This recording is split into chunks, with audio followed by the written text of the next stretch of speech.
Hey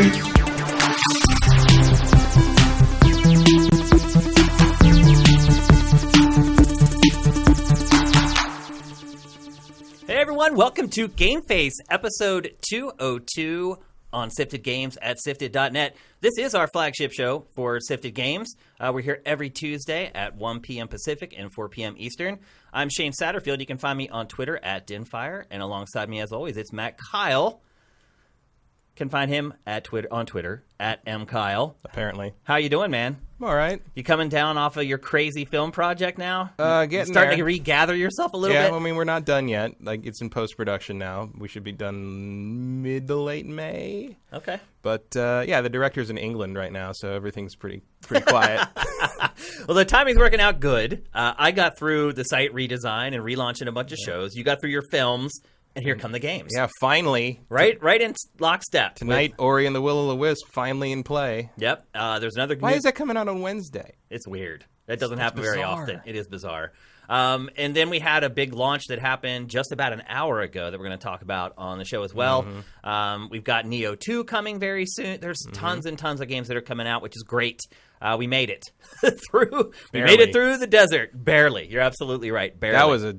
I have never seen a Q1 like this before. I know. It's been a nightmare. Complete barren wasteland. It really was. It was actually timed out pretty well for me in terms of how busy I was with other things, but wow. Yeah, it worked out for me too. On shower duty, we got Mitch Sikorsky. What's going on, Mitch? How you doing back there? Doing pretty well. Hey, Mitch, how's it been going for you moving out here and kind of getting thrown in the deep end, working on content with me and all that kind of stuff? It's been a lot of fun, I'll say first off. I never expected to do something like this. I don't take chances. I don't take big risks. So everything's been working out really well so far. Things have been lining up. I have to do another job to maintain being here in Los Angeles, so I found that. And I'm starting to get my groove in and learning lessons along the way. So you notice sometimes I'll put a piece of content out there that, I can improve on. So it's all working out. Do you like living in L.A.? And look at the camera, bro. Oh, sorry. Hi, guys. I don't know what you're looking at. I'm looking at myself on the camera, so I'm self-loathing. Nobody can see that but you. Yeah, I really love Los Angeles. It's such a drastic difference coming from a Midwestern state to coming out here. It fits my type of lifestyle that I like, so I am enjoying every bit of it. There's so much to do. I really want to do an episode in HQ about some cool places I've been to here in Los Angeles. So if you ever get to Los Angeles, check them out. So there'll be a lot of fun stuff. But it's so fun exploring a new city. It was overwhelming the first couple days, but thank God Shane has been nothing but amazing. I mean, the dude picked me up from the airport. That's how much this guy is a stud. And he called me a stud. Not only that, this guy... I like this guy. This guy looked at apartments for me. Yeah. And I definitely sent him to one that we think was ran by the Russian mafia. It definitely was run by the Russian mafia. Spoilers, they're all run by You're welcome to LA. It's either the Russian mob or China. I've never had a landlord in LA that wasn't Russian. Yeah, it's true. My new one is not, but his wife is. That's funny to think I married about. into it. That's hilarious. I never even thought about that, but you're absolutely right. Anyway, Mitch is going to be with us from here on out. He's going to be a big part of GameFace. Also, if you guys have been watching Sifted HQ, obviously he's a big part of that as well. I just launched a new episode of that this morning. 2 brand new segments in this week's show that have not been in prior episodes, and we're going to keep doing that. We're going to keep debuting new stuff. We have a core of 4 segments that are going to be in every show, and then we'll rotate stuff in and out as it works. I'm really happy with how that show's turning out. I think the 3rd episode, we're finally starting to hit our stride production-wise, and check it out if you haven't already. I'm really proud of it, and Mitch should be too. He's done a lot of work on it as well. Starting tomorrow, Pactor Factor goes daily, people. Yep. Wow. Yep. It's going to be 1 question per episode. Which means some episodes will be 5 minutes. Some of them will be 40 minutes. We cut a lot out of his responses when we do the full show, because if we didn't, some episodes would be an hour long. But now it's pack uncut. Yeah, pretty much. Yeah, I mean, we'll still edit it just to be professional, but you'll get his full unfiltered opinion, whereas before, I don't know if you want that, but... Yeah, You cut out all the really obscene parts. I really do. I'll be honest with you. If you guys only knew the stuff that I cut out of Factor. So a lot more of that stuff will be in there. But anyway, the show's going to be mostly daily. We'll be publishing 4 episodes a week. So 4 out of 5 days, we'll have a new episode of Factor. And for those of you who have been subscribing via Twitch Prime, there's a bunch of you guys who did it while we were gone, actually. And I want to thank you guys on camera. Eagles Fan 76, Dr. Panda Khan, Funky, Hand Me Food, all those guys subscribe via Twitch Prime while we've been away. And a bunch of people at the top of the show did it. Casualty, Emperor Dread. Casuality. My apologies. So if you guys are subscribing via Twitch Prime, you get Factor a week early now. And so if you are subscribing and going to our Twitch channel to consume that stuff, the first day you're just going to have that first topic, and it's going to be 5 or 10 minutes or whatever. But then the next day, there's going to be another episode there for you that people on YouTube still aren't getting. So Mike's Q has a good question there. Can we get Patreon only Pack After Dark uncut? That's not a bad idea. Yeah. I'll say this: when I shoot with Pactor, I'll walk away from there and I'll be like, "Is he okay with that?" Seriously. Yeah. Because if it were me and I had been on camera and said the stuff that he says sometimes, I would walk away being like, oh my God, what have I done? And if it was like in someone else's control, I would freak out. Because that's the good part of being that old, though. He doesn't care. Give a crap. He's over it. He's done it all. He is definitely over it. But anyway, he's going to be a part of Sifted and our Patreon pretty much every day going forward. We'll be shooting a new round of episodes probably late next week, so look for questions for that. But You're going to do another boat episode sometime? Probably not. That was a nightmare. That was a ride. It was hard to do that episode in many, many ways, so probably not. The other thing that I would say, too, is that he's going to get, like, Sifted HQ, Pactor's going to start going to, like, a season structure. So his episode numbers are not going to keep going up. So I think the last numbered one's going to be, like, 179, and then it'll go Season 5, Episode 1. It's hard to believe it's been, like, 5 years of doing the show. But anyway, big changes coming. More changes coming still to Sifted. I hope you guys are still enjoying the site. It seems like you are. But we need to get on with this show because GameFace is now an hour and a half-ish, and we have, like, 9 topics for today's show. So if you do the math, That's pretty fast for us. We need to get going, absolutely. So we're going to kick things off with what I think is the biggest story, and I think Matt will agree with me on this one. I agree with it because I was right. Absolutely. You know, people say a lot of stuff on podcasts. They predictions, pull stuff out of their butt, hope. Sometimes they're just hoping that something's going to happen, and they're trying to start that inertia to will it into being. Matt, you nail shit all the time. And I don't know if that is correct. He really does. Like I don't know if you're using inside information sometimes. Maybe sometimes I am. This time I am not. It just made way too much sense to not be true. But like a month ago, I think it was. Yeah, beginning of the year, it was one of our when we first came back from Christmas. It was one of your predictions. He said that a Star Wars game was going to come out this year that we didn't know about. And I thought it might be possible, but I'll be honest with you, I thought you were wrong, and you were not. So this week, a game on PlayStation Network in Europe leaked. It is called Star Wars Project Maverick. First of all, it's very strange that it's called Project Maverick, and they already had a listing on PSN. Yeah, the fact that they listed under a working name, a working probably? title is interesting. Yeah. Obviously, my hope is that Maverick is a Top Gun reference, and this is an X-Wing TIE fighter thing. Yeah. The art, especially because there's a new Top Gun movie this year, so that would kind of maybe be on somebody's mind. Well, the art that they've released, this is all we have from the game. What you're seeing, this still right here that they snagged from PlayStation Network. This is all legit. Yeah, this isn't like some fan mock-up. From the art, it looks like it. You may be right. Like it may be some kind of a dogfighting. Maybe I can't tell what I'm looking at. Really, to me, it looks like a Star Destroyer there. It's behind the K. Behind the K there. I see. But I don't see a ton of ties or anything like that. No, it looks almost planet like it looks like it's like hovering over Mustafar or something. The lava. They planet. Actually, that is what it is. Yeah, they've already figured that out. That doesn't mean that it's set entirely there, but it is apparently going to be a part of the game. How do you feel? First of all, Matt, take a victory lap.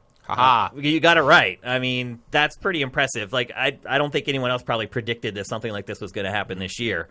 Most informative gaming podcast. That's right. Even when we're accidental about it. I mean, seriously, a lot of the time, our experience being in the industry for so long leads us to these conclusions. It's a preponderance of experience that we have dealing with lots of different people, lots of different organizations, I would say that when we do make predictions, our predictions are pretty well informed. Yeah. And more so than someone who has only really been into this for a few years or whatever. And sometimes we hit it because we're using a lot of information to make those predictions. And you absolutely hit this one. Now that you know a little bit about it, though, what are kind of one of your hopes and dreams for it?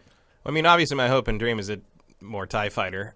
My fear is that it's like some kind of small-scale indie-style mobile gamey thing. I mean, obviously not mobile gamey because it's on PSN, but like I wonder about the scale of it. You know what I mean? Yeah. How would you feel if it was like a smaller indie-style game? Would you be okay with that? Yeah, I mean, you know what? Like, just more Star Wars content, please. Like, EA has been so weird and slow about getting any kind of Star Wars game out in the...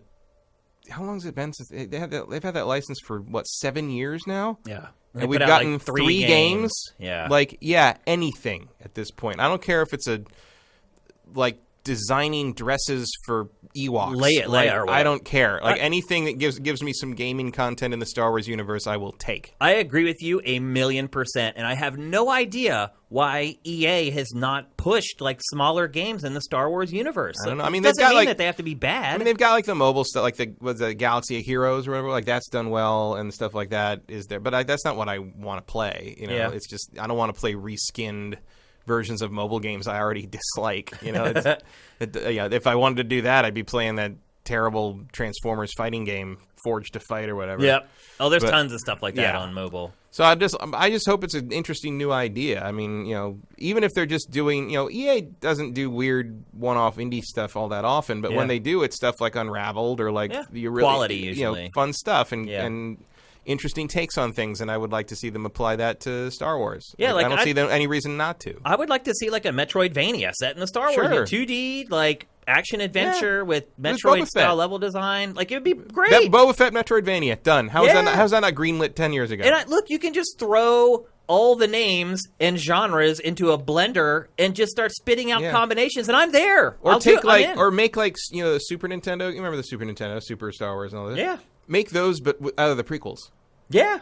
Make versions of those out of the prequels. I don't understand why EA's not doing this. I don't get it. Do you think maybe there's a deal with some other company for smaller stuff? I think it's just EA's inability to read the room, frankly. I think it's EA's focus that's been there for years and years on things that blow up and make this amount of money, and especially when it comes to this big license, they want to have this thing, you know, they want every game they put out to sell 15 million copies like Battlefront 1 did. Yep. But you're never going to match that on the regular basis because that was riding the wave of Force Awakens hype, and you're never going to get there again, you know?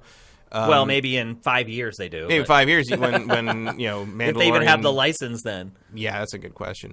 But you have to be... I mean, it really looks from some of the job postings and sort of some of the internal machinations at Lucasfilm that they're sort of reforming a kind of LucasArts-ish pod in there. Because if I were them after this experience with EA, I would just be saying, hey, let's just contract out the developers we want to make each game project we come up with. Like that would be, which is the old LucasArts model. Like, and that pretty much worked like for a long time until they started being really weird. The new president guy started being really weird about what got funding and what didn't. And we didn't have any Star Wars games for like 8 years. Iger left Disney, right? What's his name? Bob Iger is the head of Disney. He left, right? Well, he didn't leave. He's going to be there till the end of next year. But he's stepping down. He's still running creative till the end of 2021, but he is stepping down as CEO, and it's going to be a gradual transition to whoever the new guy is. Will that change anything? Not really. Yeah, Lucasfilm is a completely independent entity. Like that's the thing I learned working on that show like 5 years ago is because there's times when like Lucasfilm wanted a thing that changed and stuff, and we at one point we were frustrated and we kind of said to Disney like, hey, can't you just tell them what to do because you own them? And they're like, nah, it don't work like that. Yeah. Like people that blame Disney for like things they don't like in Star Wars or even Marvel just don't know how that works. Like the Disney's held companies have a lot of creative freedom. Maybe we should explain why we think the game's going to be small and maybe not be this big budget AAA game. And at least for me personally, it's because Motive hasn't been around all that long. And so, to me, for them to have a big-budget AAA game ready to go by the end of this year, it just doesn't seem plausible. Well, it depends. We don't know what they've been working on, like kind of in side projects or what. Maybe this could even be something that they'd already kind of pre-produced and prototyped while making the other game that got canned or got moved over to EA Vancouver when Amy Hennig left. And Visceral got shut down. So, like, you don't know. Like this, this could have been sort of on deck for something, and they just decided, as long as all this stuff fell apart, just greenlight that Maverick thing and just go. Yeah. For all we know, this could end up being that Wing Commander. You remember that stupid Wing Commander arcade thing? Yeah. On Xbox 360, that turned out to be basically like a twisted metal with like spaceships and no Z-axis. Yeah. Like, it could be that. It could. We don't know. You're absolutely right.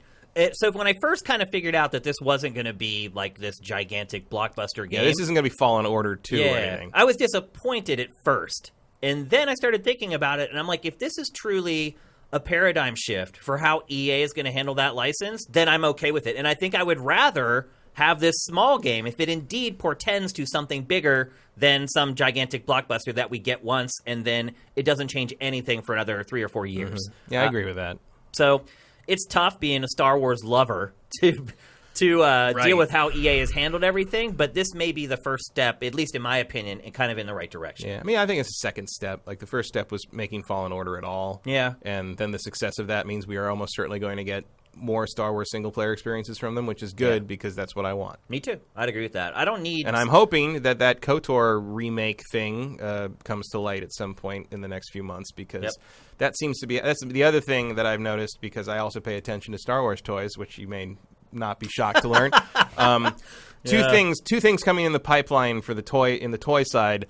They are making a Revan saber replica. Oh, wow. That is super high-end. Like, they make high-end replicas of various sabers anyway. This is the first one I can remember in a long time that is not movie or TV-based. That is a completely game... And also, mind you, non-canon. Right. Yeah. Technically. Yeah. Although... in the visual dictionary for Rise of Skywalker, they list all the Sith legions, the Red Stormtroopers.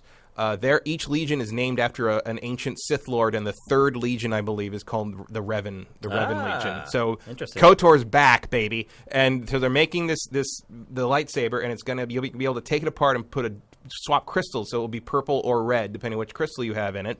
And then they are making a light side good Jedi Knight version of Revan as an action figure, and I'm like, that's a lot of Revan product coming later this year if there's no KOTOR in the pipeline. I'm just saying, it's coming. It's in there. Yep. Let's move on. We're going to talk next about Stadia, which has been, I would argue, pretty much an unmitigated... There's a jump in height. Yeah, it really is. Which I would argue has been pretty much an unmitigated disaster to this point. I don't know anyone who doesn't work for Google who would disagree with that. There are really no games for the system still. We made a joke when we were waiting to go live about they were trying to spell Stadia and use a game for each letter. Like, they were trying to spell your name, and with each letter use the title of a video game name. And on there, they listed Stadia, and they were clearly sticking to games that they have on Stadia. And when it got to I, it was just an emoticon of someone shrugging. There's no game. And someone responded, you should probably have waited to tweet this until you had a game that starts with I in your library, which I thought was very fun. I believe had more likes than the original tweet. Yeah. So that's how you know you got nailed. Well, there's only 30 games available for it roughly right now. There's no movement. You don't even have enough games. You barely have enough games to fill out the alphabet. Yeah. Well, and they don't even someone asked on one of the Reddit AMAs a month ago, when am I going to be able to pay for the 4K or be able to subscribe and play with my own controller? And their response we don't know yet, but it's coming. And it's how do you not know that? It's so bad. It's bizarre. Well, adding to whatever is bizarre and how they're running their business is that this week it was announced that Shannon Studstill, who has run Sony Santa Monica forever, has been poached from Sony, and she is moving over to Stadia to start a brand new studio here in Los Angeles to create exclusive games, and she's also going to have a focus on working with the unique technology of Stadia. So a lot of the stuff that they showed us when they first showed Stadia, the whole YouTube integration where you can watch a YouTuber play a game and then you can buy the game from right there and then launch the game, all that stuff still hasn't happened. And it appears that she's going to be one of the shepherds for that technology into the actual marketplace, which I would argue is probably not a great use of her time. Although, I mean, if they're paying her a ton of money and stock options, and hopefully she comes out of this real well paid. Oh, I mean, I don't think she'll ever have to. Right now, she doesn't have to worry about money. No, but like this hopefully is a very lucrative deal because I don't see any way to pull this thing out of its nosedive. I don't either. But, Jade Raymond apparently is her boss because when they hired her, the quotes were from Jade Raymond. So it appears that Jade is going to be supervising her. I don't know if that makes sense. But... I don't know. I mean, I still got my eye on whatever Jade's working on. Whenever she puts something out, like Stadia's got my attention for that day. At least. Of course, absolutely. But I would argue that probably Shannon has had more success in the industry than Jade in terms of like actual like this. Yeah, I mean. Just in terms of hit after hit after hit, yeah. Still, I mean, first of all, I don't think I've ever. Jade's never made anything I disliked at all. Me either. But like, the output from Sony Santa Monica is just constant. Yeah, and amazing. And one thing I would say, and look, we bang on Stadia all the time, but whenever they do something right, I want to compliment them as well. I like that Stadia is being diverse with its hiring. Like, I love that there are 2 women. Pretty much is the head of original content for Stadia. That's great. That's going to bring new perspectives to the games that we play. It's good to see at least one platform kind of focusing on women as in leadership roles. I'm really excited about that. But shouldn't Shannon have been hired like 2 years ago? Yeah. Like, what are you doing? Like, that's what I'm worried is like, we had nothing to do with Shannon and her ability or lack of, there's nothing about that. It's just... Is it too little, too late? Yeah. Is it a thing where especially because Google is not afraid to pull plugs on things. We know that. There's a whole site dedicated to it. Yeah. And it would just suck to assemble this team of really talented people, especially Jade and Shannon, and not let them. That's what I'm worried about. Is like again, sort of like what happened with Jade at EA. Like, is she going to work really hard on something we're never going to get to see? Yeah, it's possible. It could absolutely happen.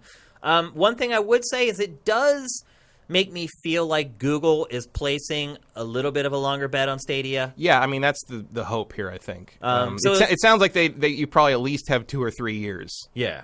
If they're making this move now. Yeah, there's no way that if they're going to hire her and build a team to make a game, they're not going to pull the plug on Stadia until that game comes out. Yeah, you can't expect results from this move for 2 or 3 years minimum. So if you're interested in Stadia, this should inspire a little bit of confidence that it's not just going to go away. And I guess the thing, too, is that there's not much commitment there anyway. So if you want to hopefully it can change. Yeah. That's the thing. Is like Stadia can change and mutate into what it needs to be as the market dictates or as their research dictates. So hopefully this is sort of step 1 in molding Stadia into something that somebody would want. Yeah. And we always say a platform is just a piece of plastic and transistors until it has a killer app. And both these women are absolutely capable of creating games that become killer apps. Literally games that are so good that even people like you and I who are not sold on Stadia will see that game and be like, "Oh, I'm in." So it's a smart hire. It just seems like it's coming way too late. And maybe they were targeting her all along and she just wasn't ready to leave Sony. Who knows? There may be stuff going on behind the scenes. But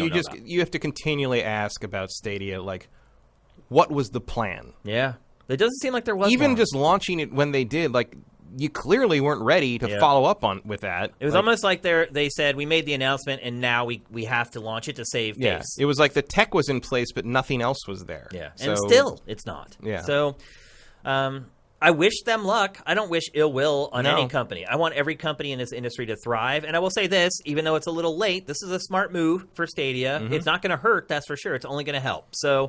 And another platform to give talented developers a place to make games with freedom, creative freedom that maybe other publishers wouldn't afford them. That's a good place to be too. Absolutely. You've seen some of that from Apple Arcade as well. Yeah, that's true. Yep. These guys coming into the industry in some ways are doing things better. Yeah. But in some ways doing things way worse. But like it doesn't help if it doesn't catch on. Yep, you're right. So. Well, and also if you think about it, Shannon helped turn around Sony Santa Monica. Like they were at a point where they were very stagnant with God of War and found a way to re-energize a franchise. So if there's anyone that can help make Stadia more exciting in any capacity with new properties, Shannon might be the one to do it. Did she revive Sony Santa Monica? I mean, I don't know it was ever dead. I don't think it was in dire straits or anything, but like all their games have sold over 10 million copies. At the very least, she did supervise the revamping of one of their most proven franchises into something completely different, which at least takes vision. Yeah, but I would say her biggest accomplishment there was navigating key departures. Yeah. Because you had big developers leaving the studio. You had Stig leave. You had David Jaffe leave. Navigating big departures and handling upper management of Sony, because as we all know, Sony can be difficult at times, especially when it comes to kind of the interface between the home office and Japan. Yep. So big move, smart move, I think we all agree, and we'll cross our fingers and hope that it pays dividends, because I still want to keep my mind open to Stadia, that it can be a success. It can be something that I want to use. So. I want to play another game by Jade Raymond. Exactly. And that's the only way we're going to be able to do it. So what are you going to do? We're going to have to jump in at some point. All right, let's move on. We're going to talk next about E3 2020 again, because every week something new happens that I would say destroys my hope that it's actually going to happen. So every week there's some new detail that pops up. Somebody leaves or something happens that erodes my trust that E3 2020 is actually going to be a thing. And this week, I Am 8-Bit, the company that the ESA had hired to basically decorate E3 and create a completely different vibe at the show, resigned. And to reiterate, again, we are friends with the people at I Am 8-Bit. John Gibson, I've known for literally like 15 years. He's the founder of I Am 8-Bit. I've worked with them a ton. They came in and decorated our offices at Game Trailers. They're great people. They're really talented. And make some really good vinyls. Yep, and they bailed. What does this tell you, Matt? It tells me that E3 is in danger. Yes, like grave danger. Like someone made a photo macro of Ralph from The Simpsons, except he's stuck the E3 logo over him and just said, I'm in danger. And I'm like, yeah, you are. Yes, you are. I mean, especially the last line on I Am 8-Bit's like announcement tweet, which was basically like, we wish them the best of luck in their endeavor, which is a pretty standard, like boilerplate like thing when you part ways in business with someone. But for some reason, this time it felt real ominous. It really did. Why do you think this has happened? Do you think I Am 8-Bit is just following the crowd and getting out, or do you think there were conflicts over creative that differences? Doesn't sound like I Am 8-Bit to me.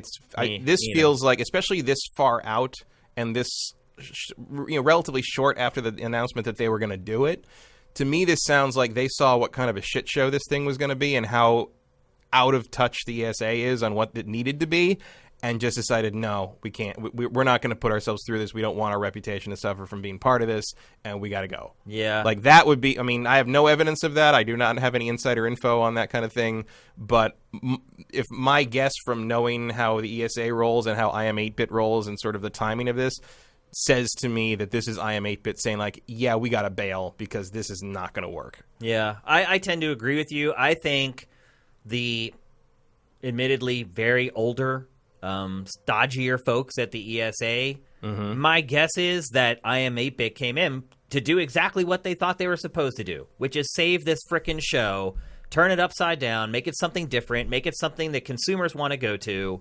And make it something that pops and makes you say, oh, wow, look at this. Yeah. And honestly, make it something that people want to go to again. Right. And my guess is the people at the ESA were like, whoa. Slow your roll there. We don't, first of all, we don't get this. Second of all our friends in this industry are just as old as us. Wait. What is a pixel? Exactly. But look, I could see I Am 8-Bit coming in and being like, okay, so we're going to have a stage over here where we're going to have a DJ, and we're going to have a stage over here where there's going to be bands. In between, there's going to be like these platoons. Like, I can see them having these gigantic ideas. Yeah, like huge like blow-ups of like this like amazing art. And so, like basically like, what if you made the whole lobby look like something that resembled like the end of the Pixel art gallery? Into here's what I would over say. The side or something. Like there's tons of things you could do to really revamp this thing and make it look less like it's just another convention. Well, I Am 8-Bit was probably the people to do it. Yep, I've been in like the electronic music scene, rave scene, whatever you want to call it, since 1993, and I don't go to a lot of big festivals anymore. I used to go to some of them because I can get in free. I have a friend who works for a big production company here called Insomniac, and he can get me into like EDC and all their big raves. And you go to one of those, and you see how they decorate. And then you look at E3, and you're just like, wait a minute, who's dropping the ball here? Because they will go to a fairgrounds where there's just nothing but a flat piece of grass, and they will create a world literally a world with just gigantic installations. It's a lot like Burning Man, but it's they bring it all in and they can set that up in 3 days, have the party, the rave for 2 days, and then tear it down in 2 days, and they're out of there. If they can do that, what is the ESA's excuse for why E3 looks exactly the same every year and has for like forever? Yeah. There's no theme to it. Like even Tokyo Game Show, which I will fully admit is a dumpy show. Like at least they theme the show every year. There's like some kind of like a through line that is a part of that entire show. E3 does nothing like that. Yeah. It's the lack of creativity. E3 feels like a parent that like is just like expects you to be grateful that you can hang out in their living room. Right. It's the dad who's like, I bought you a keg of beer. What more do you want? Yeah. Like that's it. Like, and so I could totally see knowing these guys. That is a really good description of E3. It is. Like in terms of like what it's like to be there. Yeah. It's like, there's a keg of beer, get yourself a solo cup and start drinking. It took them, like 2 years to figure out how to manage lines Right, properly when they right. started letting the public in? And I'm sure I am a bit rolled in there, and they're like our age. They're not young and foolish. They're not old and like set in their ways. They're wise. They've been in the industry for a long time. They're the perfect age, just like us. Yeah, exactly. You nailed it. But what I'm saying is they're at that perfect zenith of knowing a lot and not being old enough to where you've kind of closed yourself off to new ideas. That's where you want to be. But I'm like 4 years away from that, and I can't wait. Can't wait to not listen to anything ever again. We're getting there. We're getting there. We're almost there. And my guess is that they rolled in there with these big ideas. The ESA, maybe even if the ESA just pushed back a little bit, like if they don't have to say, no, we're not doing any of that. I feel like if the ESA was just like, well, we like these 2 things, but the other 10 things, and I think that would have been more than enough to get them especially off because the like I project. feel like if you're I Am 8-Bit, and maybe I'm misreading I Am 8-Bit tremendously here, but I feel if I'm in I Am 8-Bit's position, I feel like I'm the one doing them the favor. Yeah, absolutely. Yep, and I think that's the way Keeley felt too. Yeah, you're probably with right. the Coliseum and You're everything. probably right. Yep, and I think a lot of people feel like they've been doing. And I'll be honest with you, the fact that I found out that like hardly any journalists get into free for E3, that completely changed my perspective of the show. Completely. That's when I really understood You where paid to have your people are paying them money to give them coverage. Yep. The ESA Aren't you supposed to disclose that according to the you are according to laws. Yeah, the ESA FCC needs to get way younger, and at this point, you don't have to go that much younger. And there are people like us, and I'm not saying they should hire us. Yeah, but not it. not it. But there are tons of people like us who get it, who have been in the industry long enough, who have worked in business long enough to understand what is or is not possible, and can formulate a plan that is both doable and is going to resonate with the younger audience and the people who are trying to get into the show. That place just needs gutted. Yeah. Let's be honest. And honestly, like, you could probably cancel or postpone E3 because of the coronavirus, and it would arguably be the best thing that could happen to it. Yeah. Because you have an excuse to not put it on now. So that's As my final opposed- question. Yeah. Is it going to happen? I think there's a very decent chance that we don't have an E3 this year. I believe so, Or at the too. very least, there's no show, but like everyone does everything They still do their as directs or Nintendo something. Directs and all that and stuff. or like don't have It's like a week of reveals, yeah, but like there's nobody no does physical nobody does a location. live audience show Yeah. this time. They just There may not be any live audience shows at all in like 2 weeks. yeah. I mean, they're talking about like playing NHL games without fans in the stands right Yeah, now. I saw that. And like, Ohio is already starting to pass a thing. I think they're talking about today about no more fans at sporting events. Yes, the San Jose Sharks are going to play games in an empty arena. How bizarre is that? It could happen to the NBA playoffs too. So I would say the chances of E3 happening right now are at about 25%. Yeah, they're we not would need great. a drastic turnaround of. I mean, look, they killed South by Southwest Yeah. and Coachella. Yeah, like, Coachella's still postponed to October. Oh, they did. Yeah, they pushed it. I saw yesterday that they were saying it looks like it's going to get No, postponed. they postponed and it to did. October. Wow. My favorite tweet about that was somebody tweeted, like, God, I hope Coachella doesn't get canceled because I love when those people are gone for a while. That's great. I haven't gone to Coachella. I think that's a in, New like, York specific thing. Yeah. I haven't gone to Coachella in like 5 years. I haven't, Yeah. just the lineups just haven't appealed to me, and it's a It's a dust up going there, man. It's literally and figuratively. It's a trip. It is. In multiple forms of the word. Many ways. Yeah. It's fun, though. So if any of you guys out there are thinking about going to Coachella someday, it's a young man's game. I had gone like 7 years in a row at that point. And now it's like, if there's not bands I want to see, I'm not just going for the experience now. Yeah. So anyway, things if I are want not... to pay $7 for water, I can do that in LA. Things are not looking good for E3 2020. What do you think, what kind of impact would that have on the industry if it doesn't happen? I think the main impact would be that when it has no impact on sales later in the year, everyone realizes they don't need E3 It may anymore, never come back. just like Sony. Yeah, it's possible. All right, let's move on. We're going to talk next about an auction, but not just any auction. An auction for a one-of-a-kind piece of hardware, literally one-of-a-kind, the Nintendo PlayStation.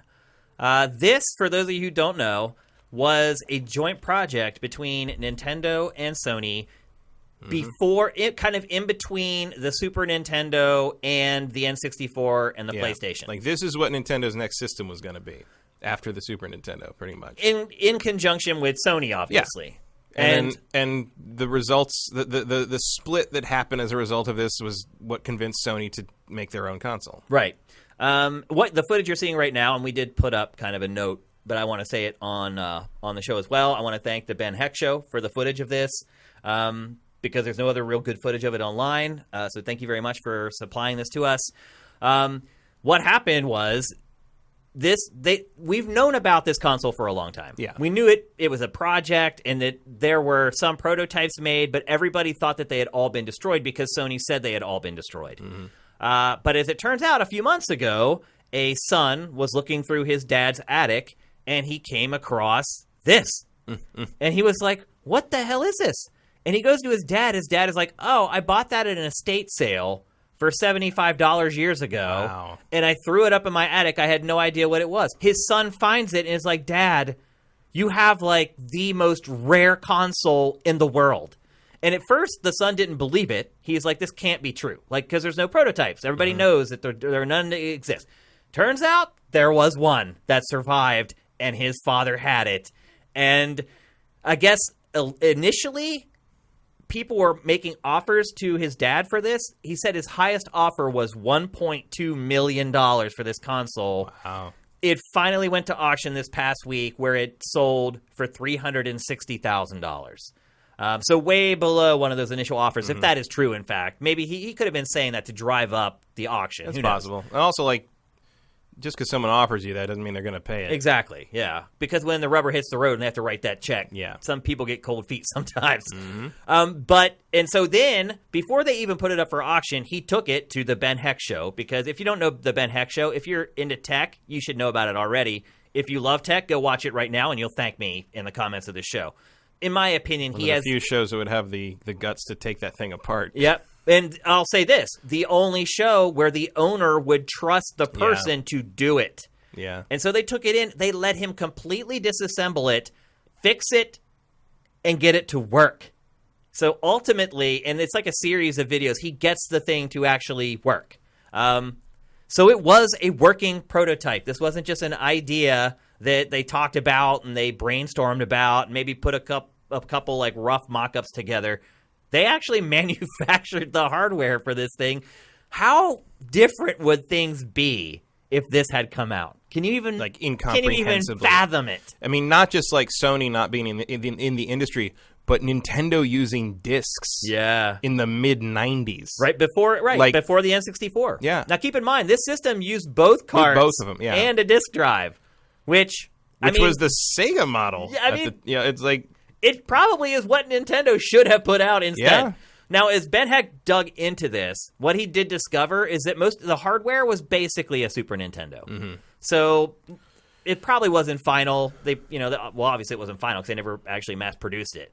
But I think ultimately it would have ended up being different than what that prototype is. But it seemed like more of an add-on, like a Sega CD thing almost. Yeah. It's not, because that's the thing, like Sony with the PlayStation jump-started the move to 3D for consoles, which is probably coming on PC anyway. Yeah. But like in consoles, they really jumped in there, and like I think one of the reasons the N64 was the way it was is because Nintendo knew that's the direction that Sony was going to go. Yeah. Because it worked with them. They knew what they wanted to do. Maybe that was the disagreement at some point. Yeah. Whereas with Sega, one of the reasons the Saturn was caught so flat-footed was they didn't realize the Saturn was a super 2D powerhouse. It could make 2D stuff better than pretty much any system on the planet, except maybe a couple of arcade boards at the time. And what they basically had to do when Sega realized that the future was going to be 3D because it was being driven by the PlayStation, they basically bolted 3D hardware to the top of the Saturn's motherboard. Mm-hmm. For lack of a better description, that's basically what the Saturn is. It's like, oh, you need a 3D card on that thing, and that's why it looks so terrible. Yeah, that's why it also failed. Yes, and so like I think if this had come to fruition, the landscape of the 90s in terms of console gaming just would have been completely different because Nintendo would have had the stranglehold on it, and they would have been able to direct where it went. Yeah. Because I don't think Sega would have done any better in that scenario.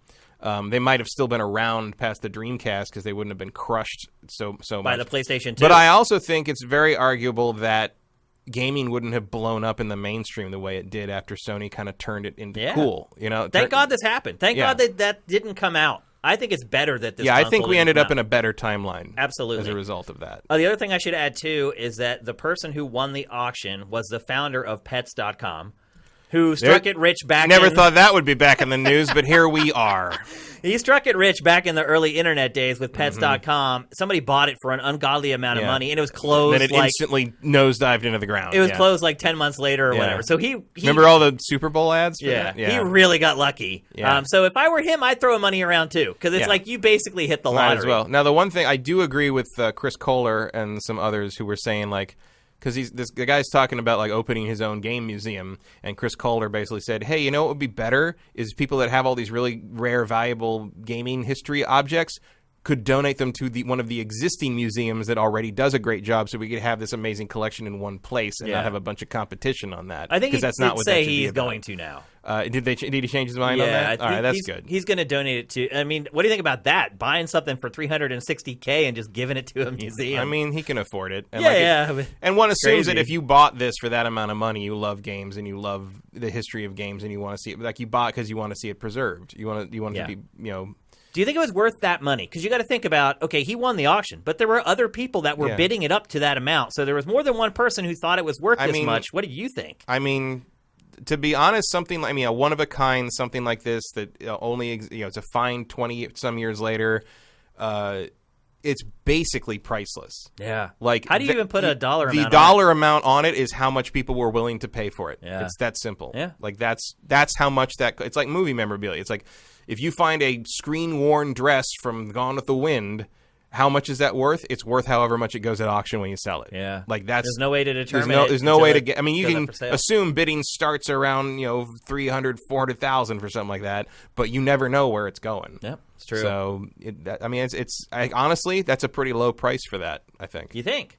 I mean, well, I guess if one guy offered him 1.2, something like that one of a kind, something that like represents this almost mythical period of time when Nintendo and Sony were working together on this thing that we never thought we'd actually get to see or hold in our hands. Like, I could have seen that going 500,000. Like, no question. Yep. Like, I think that's a pretty good price. Hey, Mitch, what do you think would have happened if that console had come out one day, back in the day? My entire childhood would be completely different. Yeah. Because my first console was a PlayStation. So it's a lot of people's first console. And then that skewered my entire childhood to PS2, then PS3. I know I had an Xbox 360 at the time, but so many properties, so many characters. Who know if they would even exist if Sony didn't go its own route? That's a shame. We would have not got the great commercials of Crash Bandicoot making fun of Nintendo outside with this microphone speaker thingy. Possibly a direct result of the breakdown of this project. It could be Crash possible. caused it all. Yeah. Matt, even if you had unlimited amounts of money, would you ever spend that much money for a console? For that? No, probably not. I mean, like if you had his money, would you have bought this for $360K? I think I might have if I felt like the other people that wanted it were not going to treat it correctly. Good point. Yeah. Like if I felt like someone was going to get it or start a YouTube channel. Or like just like keep it for themselves or like dismantle it or like smash it with a hammer or something. Because they were like a Nintendo fanboy or something. Like that would be like something I might protect it. Yeah, if I was never going to miss the money, I might. I think Palmer Luckey was one of the high bidders at one point. I might step in to save it from him. Yeah, that kind of thing. Gotcha. But like it would be like I want to preserve this historical object thing, not like I think it's worth that to spend that amount of money on this thing to keep in my living room. Like that would be two very different things. Yep. Speaking of history, our next topic is all about history as well, but it's ancient history. This week it was announced that Ghost of Tsushima finally has a release date. It's June 26th, right in the smack dab in the middle of summer. Were you surprised that we got this date? I was really starting to think that it would be end of year, PS4, PS5 kind of cross. I thought that was possible. I think when we talked about it before, I guessed it was going to be like August, September, or kind of a kickoff for the holiday season game. Yeah. Because I think we maybe said last year sometime that it was possible it could be like Sony's sort of June E3 around really, because they did release Last of Us 1 in June. Yep. Like I think I remember I actually went and picked up my copy at GameStop in West Hollywood right after the last day of E3, because they're doing a midnight launch and Troy Baker was signing stuff, so I went to see him and have him sign my box and everything. Yep. And so it was literally the week of E3. Because I went on the way home from the convention center. Yeah. So it's not impossible but when Last of Us 2 slipped to May, I thought that the chances of a June Tsushima probably went away, and they pushed it to August. Because they would think that they would go back to back with two huge first-party exclusives that everyone has been waiting literally like years for. I wouldn't have, but I'm glad they are, because we get them sooner. This is my probably most anticipated game right now. I mean, I know I probably should be more excited about Cyberpunk, but I'm not, because I love Sucker Punch. Yeah, and I'm just excited to play something by Sucker Punch again. Well, I had an epiphany today. Thank God, this game is gorgeous. It is. I had an epiphany today, taking a shower, getting ready for the show, and I was thinking about Naughty Dog and Rockstar and how generally they make games that are kind of a cut above all the other developers. But then I started thinking about it, and I'm like, but they get 8 years to make a game. Mm-hmm. So it better be. Right. So look at Sucker Punch. How long has it been since their last release? 3 years? What was their last release? Like the standalone thing for Infamous Second Son? Yeah. Like with the standalone with the girl with the neon powers? Yeah, so that was like 2014? Yeah, so it's been 5 years, I guess. Yeah. Well, they're getting a lot of time, too. My question to you is, are these studios actually better than other studios, or are they just getting so much time that, like, if you couldn't make a game that good in that amount of time, maybe you should find another vocation? I mean, that's a cynical but probably fair statement, but at the same time, you still have to execute. You still have to do it. But when you have 8 years to do it, it's like... You look at like a game like Doom Eternal. We'll see how Star Citizen turns out. Yeah, well, look, some things are beyond help. Right. Or sometimes the scope and ambition outstrips your abilities or your time. But how many years was Final Fantasy 15 in development? Yeah, right. And it ended up being crap still. Mm-hmm. Well, not crap, but I think it was. It certainly wasn't. You don't dislike that game as much as I do. Yeah, it certainly wasn't worthy of the development time. I would definitely. I would say the same thing is true of Kingdom Hearts 3. Yep, I would agree with that as well. And they had much more of a template to follow than they do for Ghost of Tsushima. It's just, I think about Ubisoft teams. You think about like the teams that are working on games like Doom Eternal, where they take 2 or 3 years and they make amazing games. Are they Grand Theft Auto level? Are they The Last of Us level? No, they're not quite there. Red Dead Redemption, no. But, dude, they did it in 2 years. Yeah, I mean, it's also just sort of, that's Sony's MO these days, is these boutique, like... brag-worthy game. They want these games they can have. They want games they can put in a display case and say, "Look what's on our console." I totally get that, and it's a smart strategy for Sony. If you have the money for it, yeah. I think today I realize there's a lot of hero worship around those studios that get all that time to make games. I don't know if it's really warranted, because also, I mean, remember, I don't like Uncharted 4, so I don't think it works out every time. That's true. Yeah, I mean, a theme or something like that for a lot of people can just completely destroy the enjoyment of a game. But it's or a Sam. But if you ask most people, like, what's the best developer in the gaming industry? They'll say like it's Naughty Dog or it's Rockstar North. I wouldn't say I'm not very. But are they? I'm not very comfortable with that question because I don't know enough about game development to say who the best is. That's fair. I Yeah. can name you my favorites. Yeah. But like, one of my favorites, Team Eco, Last Guardian, not so good. That had took a lot long of years. time too. Yeah. Like it doesn't always work out. Yeah, it like doesn't. you do still have to have the vision and the talent and then just the ability to step away from it enough to know what's good and what isn't. And that's Still have hard. to be a tastemaker. Yeah, and that's hard. Like it's hard to know when you're working on something for any length of time whether it's good or not. I'm in the middle of that right now with the short films. That happened. Years and years ago, I was at a Christmas party and ran into James Gunn, and he was in the middle of making Guardians of the Galaxy 1. And I met him a couple times at G4 because we'd interviewed him for things and Lollipop Chainsaw. I worked with him for 2 days. You worked with him for a while, yeah. For 2 days straight at AVN in Vegas. And I went up to him and I asked how's it going? Because I was interested because I didn't know much about that Marvel property. I'm like, and he was like, I hope it's good. I think we're working it. We're editing it right now. Like they're letting me do whatever I want, and I think it's gonna be cool. I think it is. I can't tell because I'm making it, and it's like. And I always remember that because it always makes me feel better that even like someone who has as the experience and talent of James Gunn, who and the Guardians 1 is a great superhero movie, and like even if you're working on that, you're still not sure because you're so close to it. Well, you don't know until you snap it all together. Yeah, it's like because the way you do projects today, it's like you create these discrete little boxes that you have to complete, and then at the end you start snapping them all together and assembling them. And it's the same thing with like a show, like Sifted HQ. It's like Mitch and I work separately on our own segments for that show. We talk at the beginning of the week, like these are the segments we want in there. And then he and I both go on our own way and just start working on our segments. And like for the first episode, we had all those segments and I'm like, these all seem pretty cool. But what's it like when they all get put together and assembled into a show? And you don't know until you do it. And I was very pleased with how that worked out. But sometimes it doesn't. Like sometimes the pieces seem good, and then you put them together, and they're not a great whole. So yeah, I mean, I'm building that new Lego Star Destroyer right now, and sometimes it's just like I'm Let me just work on this turret. I'm like, I don't know what this is, but I hope it snaps together into something that looks like a triangle. I don't. Yeah. I'm sorry, Mitch. What did you say? Sorry. To your initial question, when you said like they take so long to make games, well, the only thing I would counteract with your argument is something like Ubisoft or even Doom. They know what type of property they're making. Sucker Punch made something completely different. Started almost an entire project from scratch in a sense, from superhero games to history in Japan. So I think they allotting more time for that. That's Sucker Punch, though. What about everybody else? What about Rockstar North? They know what they're making. Naughty Dog knows what it's making. Yeah, but I would say the Uncharted game came out sooner than this Last of Us Part 2 one did. Did it? I don't know if it did. They worked on that game a long time, and it was delayed like several times. I think it was 4 years. Yeah.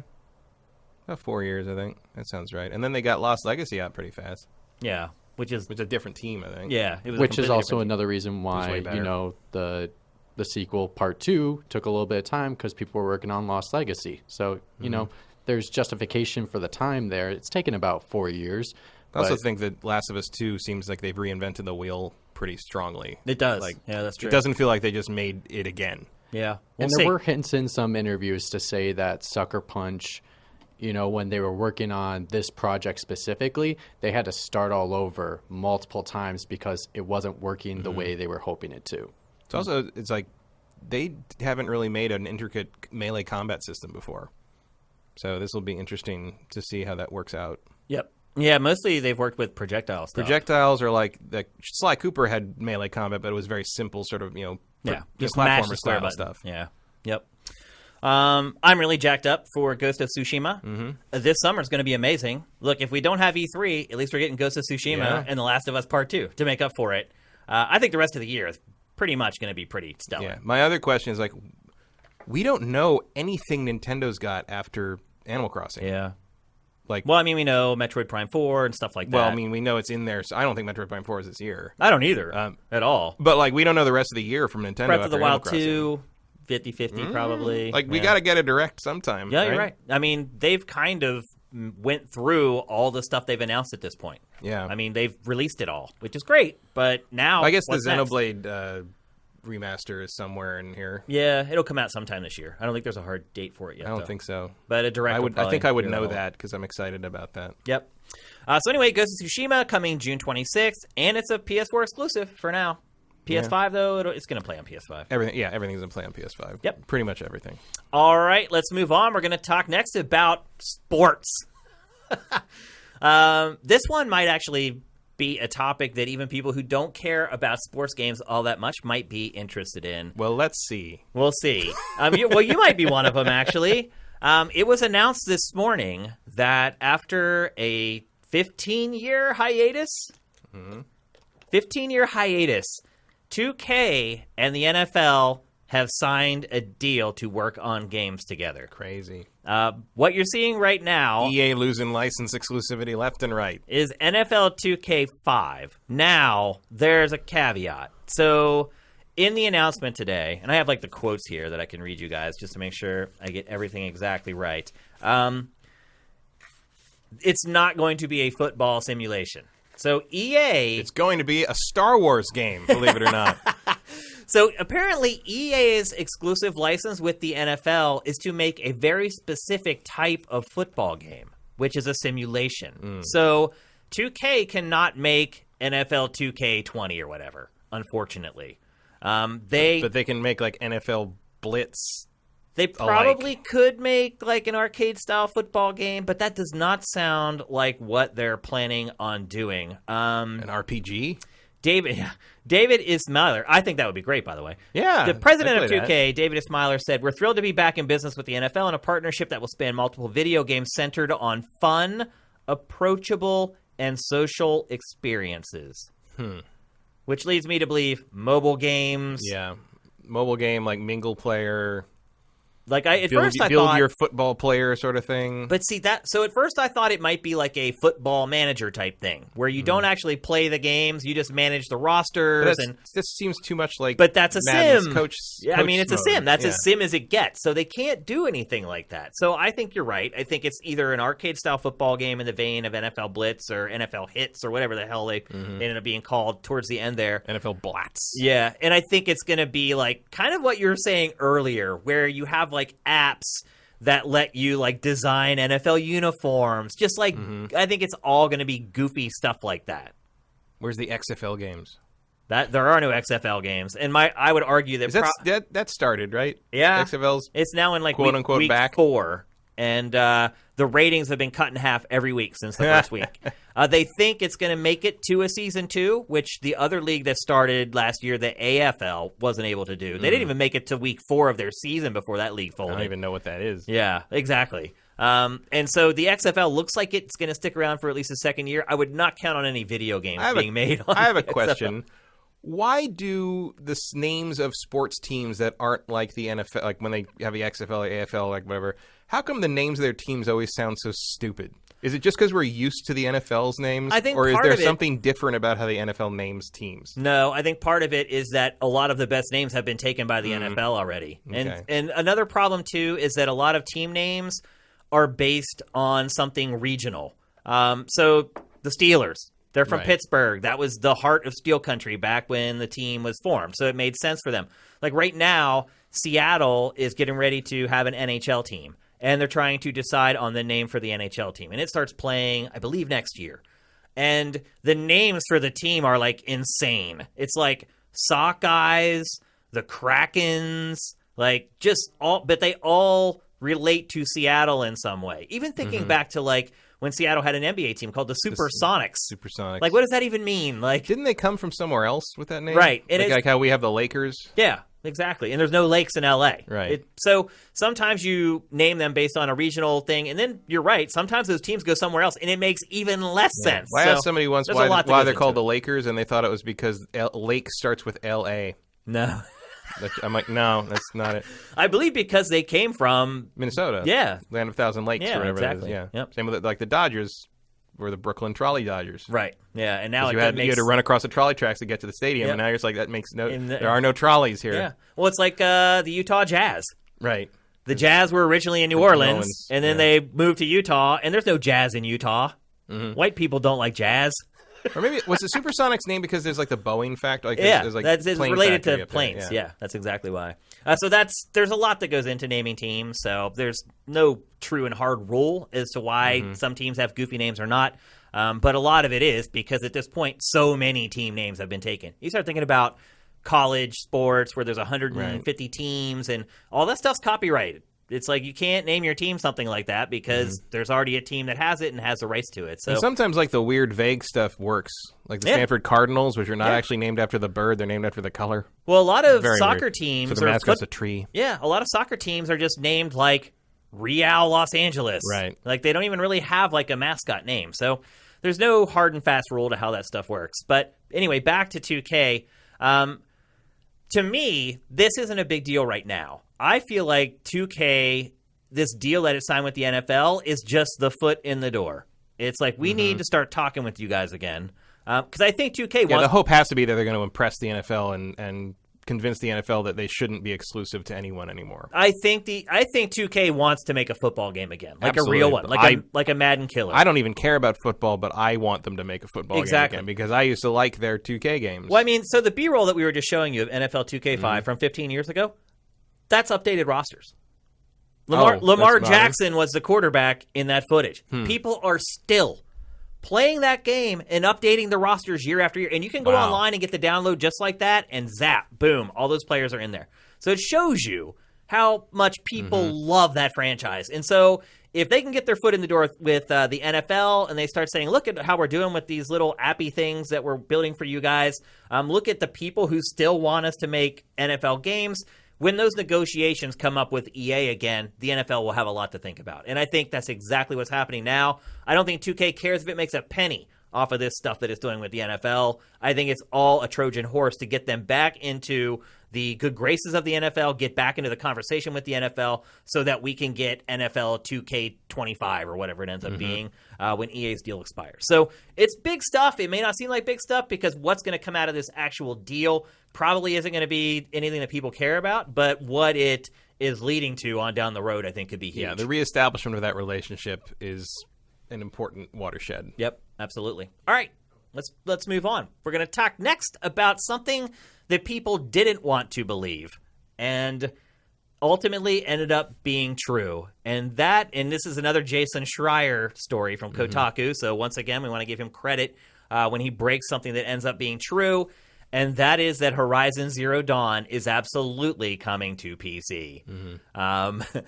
And I guess the uproar on Twitter from the PlayStation fanboys, like when I saw today that Schreier was like, okay, so now that it ended up being true, are all you PlayStation fanboys going to apologize to me now? Of course not. Of course not.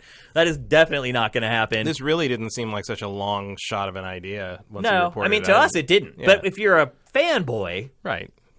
Anything like that seems insane because that's Sony turning its back on you and it's Sony doing bad things to you. And you can't accept that when you're a fanboy. Everything Sony does is right when you're a fanboy. But I would argue this is absolutely right. There's no reason not to do this. There's no reason. Death Stranding got this engine running on PC, and the game is sold what it's going to sell on PS4. You got a sequel in the pipeline that might be as soon as launch this year. Yeah. Like, put this thing out there, put it on PC, let people play it, who haven't played it before, like, expand your audience, and hey, if they like it enough, they might buy a PS5 for the sequel this fall. Like, it makes a lot of sense. Like, you're not being deprived of anything. Nope. Hell, I'm going to get to play it again on PC and look better. Yeah. I'm excited about that. And that's the thing. It will look a lot better. It will. It will run a lot better. And it already already looks amazing, but it's going to look even better. Yeah, it's going to look probably a lot better. Because you got to remember, this game also came out early in the life cycle of PlayStation 4. Yeah, so, this is what, 3 years ago? Yeah, so Guerrilla at this point, I mean, we saw with Death Stranding. In fact, I think it's through third birthday was this past week. Yeah, I think you're right, actually. I think you're right. And I think, we've already seen what Guerrilla is doing on PlayStation 4 and Death Stranding. Its engine, obviously, has made leaps and bounds since this game came out. So it's going to look better on PC. Will it play better? I mean, why not? Maybe. You can plug in your PS4 controller if you want to. Anything you can make run at a higher frame rate is going to play a little better. So. Yep. Financially, what do you think the implications of this are? And I will say this. PlayStation did go on the record when it was officially announced, and it said this is not the start of, quote, something. Right. This isn't, like, don't expect all our games to come to PC in the future. Which is exactly what I've been saying for a long time since the Death Stranding announcement was made. Because I think this is literally only happening because Death Stranding got the engine running on PC. Probably. And it was a simple port. Yep. And Sony said, like, no, look, we still are a hardware-centric company. We know we need to drive consumers to our own exclusive hardware. Don't expect this to happen with a bunch of other games. Basically, they said, this is an experiment. And we found a game that was perfect for the experiment, where it was low risk for us. And we can see if we start putting our first-party stuff out there so other people can experience it, maybe that person that plays this on PC sees Horizon Zero Dawn 2 is coming to PlayStation 5, and they pick up a PlayStation 5. And I mean, maybe only if this you're thing sells fanboy. like 1 million copies, yeah, you're probably going to see more PC versions of PlayStation exclusives, but I don't think it's going to do that. I think you're going to get 200, 300,000 copies of this thing sold, which is plenty. Yeah, I think It's Sony fine. just wants to use this as a way to convert people to their platform. And it's like, it's 3 years later. If you're a PlayStation fanboy and you haven't played this by now, you're not really a fanboy. Right. You played this the day it came out, and you played it for the next 2 months. So I agree with you. I have no idea why these people are complaining. If anything, they should be happy because it's more money for PlayStation. It's more exposure for PlayStation, which it means it's more likely that more people will support PlayStation 5. So I think this is just a good thing all around for everybody involved. It's just salty tears from the fanboys because they lost something that they can't post in a forum anymore that they have that somebody else doesn't have. I mean, that's really what it comes down to. Yeah, it's just a team sport. It to is. them. They're like, oh, I can't say Horizon's only on PlayStation now. I might lose an argument in the forums. Like, that's pretty much what happened with this. So I hope you people do go apologize to Jason. I know you won't, but that's just par for the course working in this industry online. I mean, I've been going through crap like that for over 20 years. So ultimately, people like us know and appreciate Jason Schreier for the job that he does instead of going and berating him on Twitter. I don't know what people are thinking they're going to accomplish. I have a separate account for that. I'm wondering what their goal was. Was their goal to, like, in the future, get him to not report stuff like this? I don't know. What was the objective? Now I'm going to stop you from reporting the truth. I guess like they believe that reality isn't real until someone perceives it. So Jason needs to stop seeing things that are true because otherwise they won't happen. It could be. I mean, it really probably is something that insane. It's very meta. Yeah, I think it's great. I think it's going to be good for PlayStation in a number of different ways. I think it's good for Guerrilla. The people that work on the games, their games getting out to new people and new audiences. And really, it's going to be good for everyone to be able to play that game at a level no one's ever been able to. Yeah, remember that game is going to be beautiful. Exclusivity in the end really only benefits the corporate holder of the platform in question. Like true. it doesn't help us really. No. It would be great if we had one console. Sure. And I could buy every game on it. I would not subscribe to that. I do like that there's competition because competition breeds innovation and blah, blah, blah. There's a million reasons why we need competition. But if Sony wants to throw nice. an exclusive on PC every once in a while, that's not a bad thing. No way. It's all good. And I cannot wait to play this game on my PC with my GTX 1080, which isn't even like a really good card anymore. Still way more powerful than the PlayStation 4. Yeah. And that game is going to look gorgeous, and I'm really excited about it. So you guys should too. And if none of you guys have played Horizon Zero Dawn, which I'm guessing a lot of people, PC gamers, have never played it. Yeah, I know a lot of PC-centric players who they don't have consoles or they don't have a PlayStation 4, and they're excited about this because that was one of the few games that they saw that were like, oh, I'm interested in that, and now they get to try it. Yep. And you know what? Horizon's so good that I could totally see a couple of them playing it and then not being able to wait for 2. And I'm just going to get a PS5 and play Horizon 2. Yep. And then they'll start buying everything else on PlayStation 5. And that's how they get you. And that's how they get you. That's how you win. It's smart. Sony's being... And fanboys should be happy about that. Absolutely. Because more money to Sony means more money for software development, more exclusives for you. It's good. It's all good, people. All right. Let's move on. We're going to talk about... Today's a big Sony-centric show. Yeah. In fact, the last 4 topics have been about Big change Sony. from the last, 5 months. It really is. We're finally getting some information coming out of that camp. So I was saying earlier about how Naughty Dog takes forever to develop games, and it's been a long time waiting for The Last of Us Part 2. We may have found out why at least it was delayed a little bit, because Naughty Dog has been working with HBO on a series for The Last of Us. Are you excited? Matt, I know you're not a big fan of like zombie movies, zombie TV shows, will you make an exception for this? I mean, I will check it out mainly because it's being co-written by the guy who wrote Chernobyl. Yeah. Which I thought was a very good show. He's the head of the whole project, which is huge. Which I thought was a very good show and by the way, very well people, told. If you have not watched Chernobyl yet on HBO, go watch it right now. In my opinion, the most underappreciated television show from last year. And it wasn't underappreciated really, but it should nobody watched it. Well, because it was HBO. Yeah, it was HBO and it wasn't Game of Thrones. It won awards, Yeah. but nobody watched it. It wasn't a part of the zeitgeist. I didn't go on like social media and see people talking about last night's episode of Chernobyl. I mean, I because did. It was so grim and bleak. I mean, I did, but I follow a lot of snobby film Right. Twitter people. It's like, but yeah, like you're right. It wasn't the thing that trended as soon as it happened. But it's very well written, very well structured.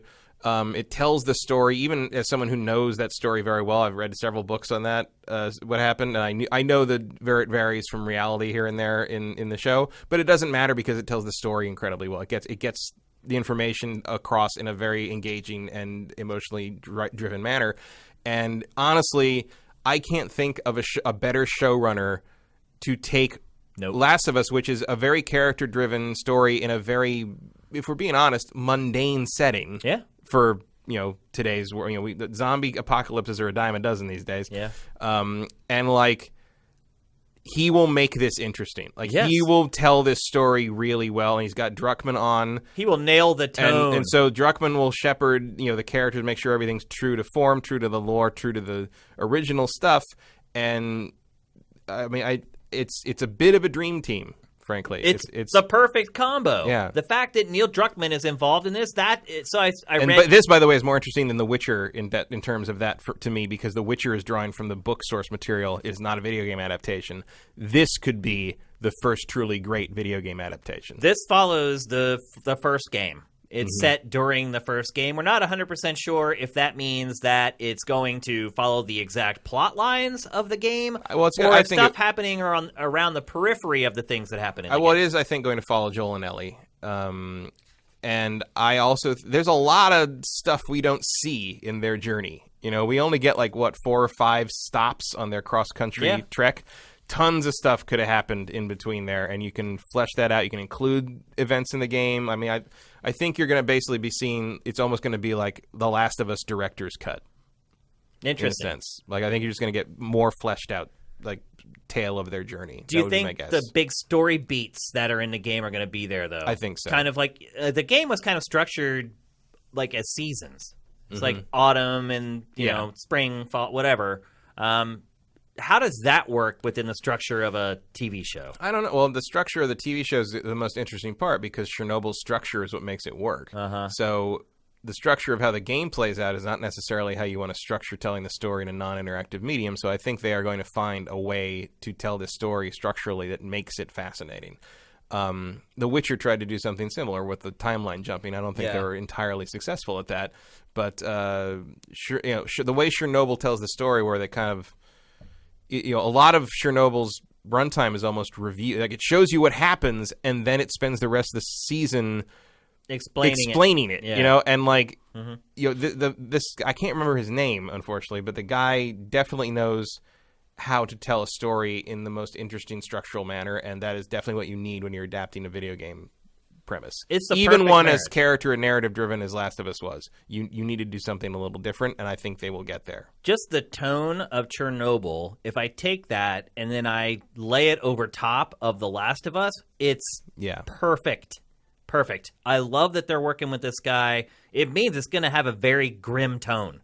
Instead of being kind of slapstick, tongue-in-cheek like a lot of zombie stuff is. It's going to be very true to form, and I think it's going to be. I think this one will be noticed. I think it could be huge. Yeah, it could take over The Walking Dead's audience. The people who have lapsed from watching The Walking Dead, they could just all jump straight to The Last of Us. And this is it's HBO. Yep. Remember, they want another Game of Thrones. Yeah. So they will throw resources and time at this that it needs. I mean, the other part too is that it doesn't have to be censored.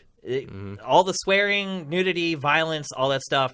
A lot of the things that drew people to a lot of HBO's other big series. I do hope there's not a lot of gratuitous background sex scenes in the Last of Us adaptation, but I see what you're saying. I think we're hoping more for Game of Thrones than what was the vampire show that I was HBO thinking had? of Game of Thrones. I was thinking of the vampire show. True Blood? True Blood, yeah. I mean, yeah, Game of Thrones, but Game of Thrones did that too. It did. Yeah, a little bit. There were a lot of scenes that didn't have to take place in a brothel, but certainly did. Yeah, and I wasn't complaining.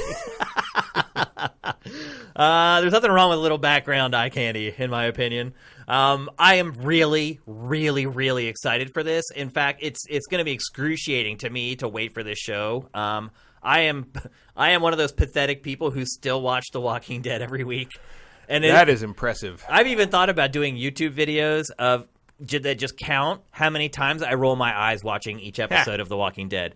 I think it probably is like 25 or 30 times. And yet, still every Sunday night after I'm done working, I will sit down and I will watch that dang show every week. The lead actor in one of our short films is in the upcoming Walking Dead. Oh, really? The new one. Oh, wow. That takes place in, I think, DC. Yeah. The thing with The Walking Dead is, like, hardly anyone watches it compared to how many used to, but it's still, like, one of the top-rated shows on TV. Yeah, you don't need to be too top-rated anymore for any kind of mass media at this point. You really don't.